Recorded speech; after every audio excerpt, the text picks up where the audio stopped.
ಇವತ್ತಿನ interesting ಸುದ್ದಿಗಳನ್ನ quick ಆಗಿ ಹೇಳ್ತೇನೆ ಕ್ರಿಕೆಟ್ ರೌಂಡ್ ಅಪ್ ನಲ್ಲಿ. ನಾನು ಶ್ವೇತಾ. ನೀವು ಸುದ್ದಿ ಅನ್ನದ ಸಬ್ಸ್ಕ್ರೈಬರ್ ಆಗೋದಕ್ಕೆ ಮರಿಬೇಡಿ. ಈ ಬಾರಿಯ ಟಿ20 ವಿಶ್ವಕಪ್ ಜೂನ್ 2ರಿಂದ ಶುರುವಾಗಲಿದ್ದು ಫೈನಲ್ ಪಂದ್ಯ ಜೂನ್ 29ರಂದು ನಡೆಯಲಿದೆ. ಇದಾದ ಬಳಿಕ team India back to back ಸರಣಿಗಳನ್ನ ಆಡಲಿದೆ. ಅಂದ್ರೆ ಮುಂದಿನ IPL ವರೆಗೂ ಭಾರತ ತಂಡವು ಹಲವು ತಂಡಗಳ ವಿರುದ್ಧ ಮಹತ್ವದ ಸರಣಿಗಳಲ್ಲಿ ಕಣಕ್ಕಿಳಿಯಲಿದೆ. ಟಿ20 ವಿಶ್ವಕಪ್ ಮುಕ್ತಾಯದ ಬೆನ್ನಲ್ಲೇ ಭಾರತ ತಂಡವು ಜಿಂಬಾಬ್ವೆ ವಿರುದ್ಧ 5 ಪಂದ್ಯಗಳ ಟಿ20 ಸರಣಿಗಾಗಿ ತೆರಳಲಿದೆ. ಜುಲೈ 6ರಿಂದ ಶುರುವಾಗಲಿರುವ ಈ ಸರಣಿಯು ಜುಲೈ 14ಕ್ಕೆ ಮುಗಿಯಲಿದೆ. ನಂತರ ಶ್ರೀಲಂಕಾ ವಿರುದ್ಧ 6 ಪಂದ್ಯಗಳ ಸರಣಿ ಆಡಲಿದೆ. ಈ ಪಂದ್ಯಕ್ಕೆ ಶ್ರೀಲಂಕಾ ಆತಿಥ್ಯ ವಹಿಸಲಿದೆ. ಟಿ20 ವಿಶ್ವಕಪ್ಗಾಗಿ ಟೀಂ ಇಂಡಿಯಾ ಸಜ್ಜಾಗಿದೆ. ವಿಶ್ವಕಪ್ನಲ್ಲಿ ಟೀಂ ಇಂಡಿಯಾ ತನ್ನ ಸಾಂಪ್ರದಾಯಿಕ ಎದುರಾಳಿ ಪಾಕಿಸ್ತಾನದ ವಿರುದ್ಧ ಜೂನ್ 9ರಂದು ಸೆಣಸಾಡಲಿದೆ. ಈ ಹೈ ವೋಲ್ಟೇಜ್ ಕದನಕ್ಕಾಗಿ ಕ್ರಿಕೆಟ್ ಅಭಿಮಾನಿಗಳು ಎದುರು ನೋಡ್ತಿದ್ರೆ ಇದೇ ಪಂದ್ಯಕ್ಕೆ ಉಗ್ರರು ಬೆದರಿಕೆಯೊಡ್ಡಿದ್ದಾರೆ. ISIS-K ಹೆಸರಿನ ಭಯೋತ್ಪಾದಕ ಸಂಘಟನೆಯು ಲೋನ್ ವೂಲ್ಫ್ ದಾಳಿ ನಡೆಸೋದಾಗಿ ಘೋಷಿಸಿದೆ. ಹೀಗಾಗಿ ನ್ಯೂಯಾರ್ಕ್ ನಗರದಾದ್ಯಂತ ಪೊಲೀಸ್ ಭದ್ರತೆ ವ್ಯವಸ್ಥೆಯನ್ನು ಮತ್ತಷ್ಟು ಹೆಚ್ಚಿಸಲಾಗಿದೆ. ಭಾರತ ಪಾಕಿಸ್ತಾನ ಹೈ ವೋಲ್ಟೇಜ್ ಪಂದ್ಯ ನ್ಯೂಯಾರ್ಕ್ನ ನಸ್ಸೌ ಕೌಂಟಿಯ ಐಸೆನ್ಹೋವರ್ ಸ್ಟೇಡಿಯಂನಲ್ಲಿ ನಡೆಯಲಿದೆ. ಈ ಒಂದು ಪಂದ್ಯದ ವೇಳೆ ದಾಳಿ ನಡೆಸೋದಾಗಿ ಇದೀಗ ISIS-K ಉಗ್ರ ಸಂಘಟನೆ ಘೋಷಿಸಿದೆ. ISIS-K ಕೇವಲ ಭಾರತ ಪಾಕಿಸ್ತಾನ ಪಂದ್ಯಕ್ಕೆ ಮಾತ್ರ ಬೆದರಿಕೆಯೊಡ್ಡಿದ್ದು ಇಂಡೋ ಪಾಕ್ ಪಂದ್ಯದ ವೇಳೆ ಒಂಟಿ ತೋಳ ದಾಳಿಯನ್ನು ನಡೆಸುವಂತೆ ತನ್ನ ಸದಸ್ಯರಲ್ಲಿ ಕೇಳಿಕೊಂಡಿದೆ.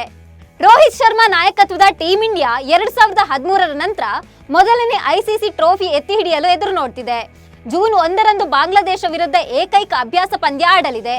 ಇದರ ಮಧ್ಯೆ ಸ್ಟಾರ್ ಆಲ್ರೌಂಡರ್ ಹಾರ್ದಿಕ್ ಪಾಂಡ್ಯ ಟಿ20 ವಿಶ್ವಕಪ್ಗಾಗಿ ಟೀಂ ಇಂಡಿಯಾ ಸೇರಿಕೊಂಡಿದ್ದಾರೆ. ಈ ಸಂಬಂಧ ಟ್ವೀಟ್ ಮಾಡಿರುವ ಹಾರ್ದಿಕ್ ಪಾಂಡ್ಯ ತಮ್ಮ ಅಭ್ಯಾಸದ ಚಿತ್ರಗಳನ್ನು ಹಂಚಿಕೊಂಡಿದ್ದಾರೆ. ಜೊತೆಗೆ ಆನ್ ನ್ಯಾಷನಲ್ ಡ್ಯೂಟಿ ಅಂತ ಕ್ಯಾಪ್ಷನ್ ಕೂಡ ಕೊಟ್ಟಿದ್ದಾರೆ. ಹಾರ್ದಿಕ್ ಪಾಂಡ್ಯ ಟೀಂ ಇಂಡಿಯಾ ಜೊತೆ ಪ್ರಾಕ್ಟೀಸ್ ನಲ್ಲಿ ಬ್ಯುಸಿ ಆಗಿದ್ದಾರೆ. ನತಾಶಾ ಸಖತ್ ಚಿಲ್ ಮೂಡ್ ನಲ್ಲಿದ್ದಾರೆ. ನತಾಶಾ ಇನ್ಸ್ಟಾಗ್ರಾಮ್ ನಲ್ಲಿ ಹೊಸ ಫೋಟೋಗಳನ್ನ ಶೇರ್ ಮಾಡ್ಕೊಂಡಿದ್ದಾರೆ. ಬಿಳಿ ಟಾಪ್ ಜೀನ್ಸ್ ಧರಿಸಿ ಕಣ್ಣಿಗೆ ಕನ್ನಡಕ ಧರಿಸಿದ್ದಾರೆ. ಈ ಹೊಸ ಫೋಟೋದಲ್ಲಿ ನತಾಶಾ ಚಿಲ್ ಆಗಿದ್ದಾರೆ. ಲಿಫ್ಟ್ ನಲ್ಲಿರೋ ಕನ್ನಡಿ ಎದುರು ಮಿರರ್ ಸೆಲ್ಫಿ ತೆಗೆದುಕೊಂಡಿದ್ದಾರೆ. ಮತ್ತೊಂದು ಫೋಟೋದಲ್ಲಿ ಹುಲ್ಲುಗಾವಲಿನ ಮಧ್ಯೆ ಏಸುವಿನ ಜೊತೆ ಮಗು ನಡೆದುಕೊಂಡು ಹೋಗ್ತಿರೋದು ಇದೆ. ಭಾರತೀಯ ಕ್ರಿಕೆಟ್ ತಂಡದ ಮುಂದಿನ ಕೋಚ್ ಹುದ್ದೆಗೆ ಭರ್ಜರಿ ರೇಸ್ ಆರಂಭವಾಗಿದೆ. ಒಂದ್ ಕಡೆ ಗೌತಮ್ ಗಂಭೀರ್ ಹೆಸರೇ ಫೈನಲ್ ಅಂತ ಹೇಳಲಾಗ್ತಿದೆ. ಇದರ ಮಧ್ಯೆ ಧೋನಿಯೇ ಬೆಸ್ಟ್ ಕೋಚ್ ಆಗ್ತಾರೆ ಎಂಬ ಮಾತುಗಳು ಕೂಡ ಕೇಳಿ ಬಂದಿವೆ. ಆದ್ರೆ MS ಧೋನಿಗೆ ಈಗಲೇ ಕೋಚ್ ಹುದ್ದೆಗೆ ಏರಲು ಸಾಧ್ಯವಿಲ್ಲ ಎಂಬ ವಿಚಾರ ಕೂಡ ಅಷ್ಟೇ ಸತ್ಯವಾಗಿದೆ. ಯಾಕಂದ್ರೆ ಟೀಂ ಇಂಡಿಯಾ ಕೋಚ್ ಹುದ್ದೆಗೆ ಅರ್ಜಿ ಸಲ್ಲಿಸಬೇಕಾದ ಮಾಜಿ ಕ್ರಿಕೆಟಿಗರು ಸದ್ಯಕ್ಕೆ ಚಾಲ್ತಿಯಲ್ಲಿರುವ ಎಲ್ಲಾ ಮಾದರಿಯ ಕ್ರಿಕೆಟ್ನಿಂದ ನಿವೃತ್ತಿಯಾಗಿರಬೇಕು.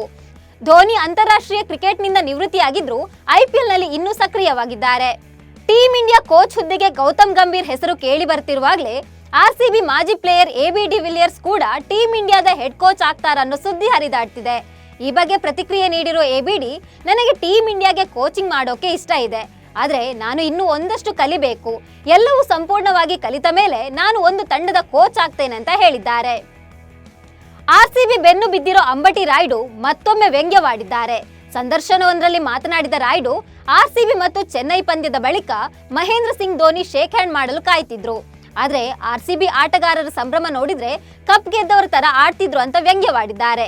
ಕೇವಲ ಒಂದು ಪಂದ್ಯ ಗೆಲ್ಲುವಷ್ಟರಲ್ಲಿ ಕಪ್ ಗೆದ್ದಂತೆ ಆಡಿದ್ರೆ ಹೆಂಗೆ? ನೀವು ಮೊದಲು ಧೋನಿಗೆ ಶೇಕ್ ಹ್ಯಾಂಡ್ ಮಾಡಬೇಕಿತ್ತು. ಅದು ನೀವು ತೋರಿಸಬೇಕಾಗಿದ್ದ ಗೌರವ ಅಂತ ಹೇಳಿದ್ದಾರೆ. ICC ಟಿ20 ಕ್ರಿಕೆಟ್ ವಿಶ್ವಕಪ್ ಟೂರ್ನಿಯಲ್ಲಿ ನಡೆಯುತ್ತಿರೋ ಅಭ್ಯಾಸ ಪಂದ್ಯಗಳಲ್ಲಿ ಅಚ್ಚರಿಯ ಫಲಿತಾಂಶಗಳು ಹೊರಬೀಳ್ತಿವೆ. ಅಭ್ಯಾಸ ಪಂದ್ಯದಲ್ಲಿ ಶ್ರೀಲಂಕಾ ತಂಡ ನೆದರ್ಲ್ಯಾಂಡ್ಸ್ ಎದುರು 20 ರನ್ಗಳ ಅಚ್ಚರಿಯ ಸೋಲು ಕಂಡಿದೆ.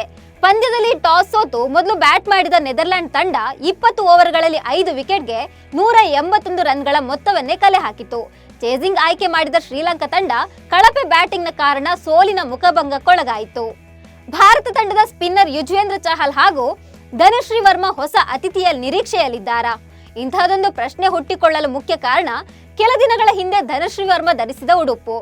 ಫೋಟೋದಲ್ಲಿ ಧನಶ್ರೀ ಗರ್ಭಿಣಿಯರು ಧರಿಸಿರುವ ಉಡುಗೆಯಲ್ಲಿ ಪೋಸ್ ಕೊಟ್ಟಿದ್ದಾರೆ. ಈ ಫೋಟೋಗಳನ್ನು ಅವರು ತಮ್ಮ ಇನ್ಸ್ಟಾಗ್ರಾಮ್ ಖಾತೆಯಲ್ಲಿ ಹಂಚಿಕೊಂಡಿದ್ರು. ಇದರ ಬೆನ್ನಲ್ಲೇ ಯುಜ್ವೇಂದ್ರ ಚಹಲ್ ತಂದೆಯಾಗ್ತಿದ್ದಾರೆ ಎಂಬ ಪ್ರಶ್ನೆಯೊಂದು ಹುಟ್ಟಿಕೊಂಡಿದೆ. ಇವಿಷ್ಟು ಕ್ರಿಕೆಟ್ ರೌಂಡ್ ಅಪ್ ಸುದ್ದಿಗಳು. ನಮಸ್ಕಾರ.